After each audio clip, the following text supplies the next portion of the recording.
Hi guys, അപ്പോൾ ഇന്നൊരു morning shift ആയിരുന്നു. അങ്ങനെ പഞ്ചൗട്ട് ചെയ്ത് നമ്മൾ നേരെ ഹോസ്റ്റലിലോട്ടാണ് പോയത്. ഹോസ്റ്റലിൽ ഇറങ്ങിയപ്പോഴാണ് മനസ്സിലായത് പെരുമഴയായിരുന്നു കേട്ടോ പുറത്ത്. എങ്ങനെയൊക്കെയോ നമ്മൾ മെസ്സിലെത്തി. മെസ്സിൽ നിന്ന് ഫുഡൊക്കെ കഴിച്ചു. നല്ല പപ്പടവും എന്തൊക്കെയോ ഉപ്പേരി, പിന്നെന്തോ മത്തങ്ങക്കറി, അച്ചാറൊക്കെ ഉണ്ടായിരുന്നു. അങ്ങനെ അതൊക്കെ കൂട്ടി ഫുഡൊക്കെ കഴിച്ച് നമ്മൾ നേരെ ഹോസ്റ്റലിലോട്ട് പോയി. ഫൈനലി നമ്മൾ റൂമെത്തി. റൂംമേറ്റിന് നൈറ്റ് ആയതുകൊണ്ട് അവിടെ ഫുള്ള് ഇരുട്ടാണ്, ആളെ ഉറങ്ങുകയാണ്. എന്നാണ് ഞാൻ ബാൽക്കണിയിൽ വന്നിരിക്കുന്നത്. മാത്രമല്ല നല്ല ഒരു ക്ലൈമറ്റാണ് കേട്ടോ. ഇപ്പോൾ ഫുള്ള് മഴയും തണുപ്പും, കുളിക്കാൻ തന്നെ മടിയായിട്ടിരിക്കുകയാണ്. ഇനി ഒന്ന് കുളിച്ച് ഫ്രഷ് ആവണം. കുളിച്ച് ഫ്രഷായി കുറച്ച് നേരം കിടക്കണം. നമുക്ക് എപ്പോഴാണ് കോള് വരാമെന്ന് പറയാൻ പറ്റില്ല. ഇന്ന് 24/7 സർവീസാണ്. സോ നമ്മൾ പ്രിപ്പയർഡ് ആയിട്ട് ഇരിക്കണം. ഹായ് ഗൈസ്, അപ്പോൾ കുളിയൊക്കെ കഴിഞ്ഞു ഫ്രഷായി. ഇപ്പൊ എന്ന് വെച്ചിട്ടുണ്ടെങ്കിൽ കുളിച്ച് മുഴുവനാക്കണേക്കാട്ടി മുമ്പ് കോള് വന്നു, കേസ് ഉണ്ട് വരാനും പറഞ്ഞിട്ട്. അങ്ങനെ എങ്ങനെയൊക്കെയോ ഓടിപ്പടഞ്ഞ് കുളിയൊക്കെ കഴിഞ്ഞു പോയി.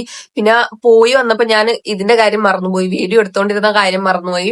അപ്പൊ വീണ്ടും ഇപ്പൊ ഓർമ്മ വന്നപ്പോഴാണ് ഞാൻ വീഡിയോ എടുക്കണത്. അപ്പൊ ഇനിയിപ്പോ നാളെ വീണ്ടും 8:30 ഡ്യൂട്ടിയാണ്. അപ്പൊ 8:30 ആകുമ്പോൾ ഡ്യൂട്ടിക്ക് പോകണം. അപ്പൊ എന്താ ഇനിയിപ്പോ ഫുഡ് കഴിക്കണം, കിടന്നുറങ്ങണം. ഇനി നൈറ്റിൽ കോളൊന്നും വരില്ല എന്നുള്ള വിശ്വാസത്തിൽ കിടന്നുറങ്ങാം.